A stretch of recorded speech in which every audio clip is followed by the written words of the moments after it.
시청자 여러분 안녕하십니까? 10월 28일 화요일 미국 내 주요 뉴스를 정리한 7days 헤드라인 뉴스를 전해드립니다. 미국민들이 평생 30% 더 많은 연금을 받을 수 있는 만 70세까지의 사회보장연금 수령을 늦추는 비율이 10%에 불과한 것으로 나타났습니다. 절대 다수의 미국민은 67세 또는 62세의 연금을 신청하고 있으며 이는 재정적 불안감과 사회보장기금 고갈에 대한 우려 때문인 것으로 분석되고 있습니다. 미국민의 대다수가 평생 더 많은 연금을 포기하고 정시 또는 조기에 신청하는 주요 원인은 대다수 미국민이 은퇴 전 페이책 투 페이책으로 살아왔기 때문으로 분석되고 있습니다. 은퇴 후 사회보장연금에 전적으로 의존해야 하는 재정 상황 때문입니다. 두 번째는 여유가 부족한 상황에서 기대 수명이 길어졌음에도 불구하고 언제 어떻게 될지 모른다는 개인적 불안감에 일찍 신청하는 경향이 두드러지고 있습니다. 세 번째로 사회보장연금 기금이 고갈되어 연금을 제대로 못 받을 수 있다는 정치 경제적 불안감도 조기 신청을 부추기는 요인으로 분석되고 있습니다. 최근 예측에 따르면 연금기금은 2034년부터 고갈되기 시작할 것으로 예고되고 있습니다. 기금 고갈 시 연금 지급이 전면 중단되지는 않지만 첫 해부터 20% 삭감될 수 있습니다. 하버드대 학교에서 최고 성적인 A 학점을 받는 학생의 비중이 60%를 넘어서면서 학점의 가치가 하락하는 학점 인플레이션에 대한 심각한 우려가 제기되고 있습니다.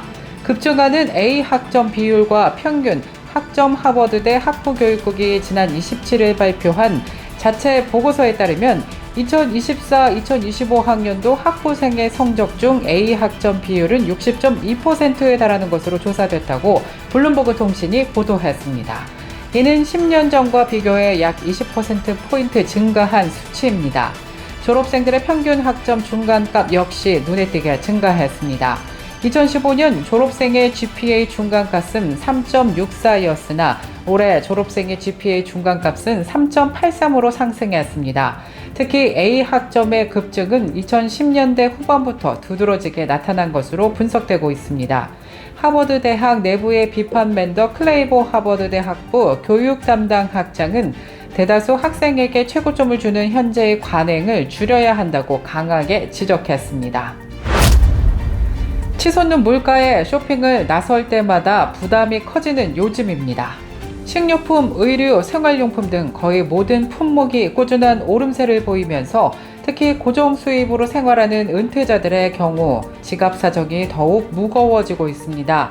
전문가들은 인플레이션이 언제 다시 급등할지 모르는 상황에서 미리 필요한 물건을 사두는 것이 현명한 인플레이션 방어 전략이 될 수 있다고 조언합니다. 고뱅킹 레이치는 전문가들의 추천을 바탕으로 지금 코스트코에서 사두면 좋은 4가지 품목을 소개했습니다. 먼저 첫 번째는 커피입니다. 미국은 세계 최대 커피 소비국 중 하나로 해마다 80억 달러 이상을 커피 수입에 사용합니다. 하지만 현재 주요 생산국인 브라질과 콜롬비아 등에서 물가 및 관세 상승이 겹치면서 원두 가격이 다시 급등할 조짐을 보이고 있습니다. 두 번째는 올리브 오일입니다. 주방의 필수품인 올리브 오일 역시 가격 인상 압박이 거셉니다. 이탈리아 농업시장 연구소에 따르면 폭염과 가뭄으로 인해 이탈리아의 올리브 생산량이 무려 32% 감소했습니다. 생산량이 줄면 가격이 오르는 것은 불가피한 시장의 원리입니다. 세 번째로는 소고기입니다. 현재 미국 내 소고기 가격은 여전히 최고 수준을 유지하고 있습니다. 축산 전문 매체 드로버스는 소 사육비와 사료비 상승으로 인해 도매가와 소비자 가격 모두 추가로 오를 가능성이 높다고 분석했습니다. 네 번째로는 달걀입니다. 미국 정부가 달걀 가격 안정화를 약속했지만 5월 기준 질병통제예방센터는 1억 6,900만 건 이상의 고병원성 조류 인플루엔자 사례를 보고했습니다. 이는 달걀 공급 차질로 이어져 가격 불안정을 초래할 가능성이 높습니다. 아침 식사나 베이킹용으로 자주 사용하는 달걀은 코스트코에서 여분을 미리 구입해두면 향후 급등 시 유용하게 활용할 수 있습니다. 전문가들은 인플레이션은 예고 없이 찾아온다면서 필수 소비자는 가격이 오르기 전에 대량으로 확보하는 것이 최선의 방어책이라고 조언했습니다. 이스라엘의 베냐민 네타냐후 총리가 무장정파 하마스가 휴전 협정을 위반했다고 비난하며 이스라엘군에 강력한 공격을 명령했습니다. 이에 따라 28일 이스라엘 항공기가 가자 지구를 공습했습니다.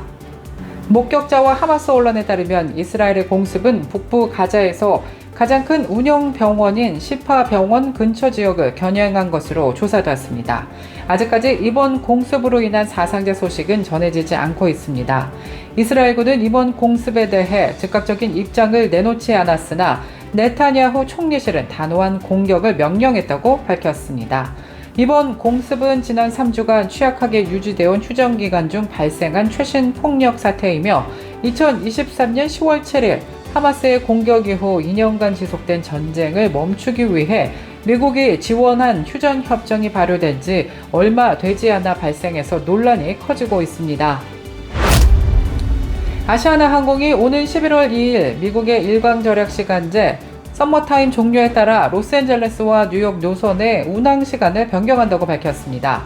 DST가 해제되면서 운항 스케줄이 일부 조정되므로 항공편을 이용하는 승객들은 반드시 변경 사항을 사전에 꼭 확인하시기 바랍니다. LA 노선은 출발 도착 시간 최대 1시간 변경 예상됩니다.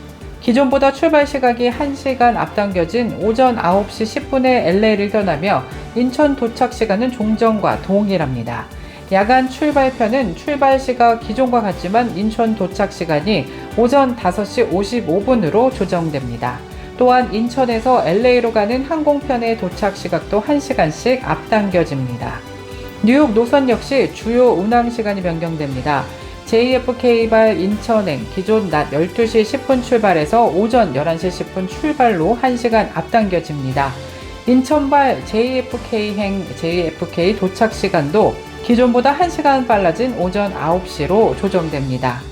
아시아나 항공은 탑승객들이 변경된 운항 스케줄을 사전에 반드시 확인해서 이용에 혼선이 없도록 유의할 것을 당부했습니다. 트럼프 정부가 오는 2026년 새해 서류 미비자 100만 명 이상을 체포 및 추방하겠다는 사상 최대 목표를 공식화했습니다. 이를 위해 아이스 이민세관 집행국의 단속 인력이 대폭 확대될 예정입니다. 현재 6,200명인 아이스 단속 요원의 1만 명을 추가 증강하여 총 16,200명으로 확대 투입할 예정입니다. 1만 명 신규 채용에 17만 5천 명이 몰려 10대 1의 경쟁률을 기록했고 이들은 2026년 1월부터 일선에 배치된다고 밝혔습니다. 트럼프 정부는 이민 단속 예산으로 4년간 750억 달러를 확보했고 향후 추가 1만 명 채용 계획도 시사했습니다. 이상으로 세븐데이즈 헤드라인 뉴스를 마치겠습니다. 저희는 내일 이 시간에 다시 찾아뵙겠습니다. 세븐데이즈 뉴스를 시청해주신 여러분 고맙습니다.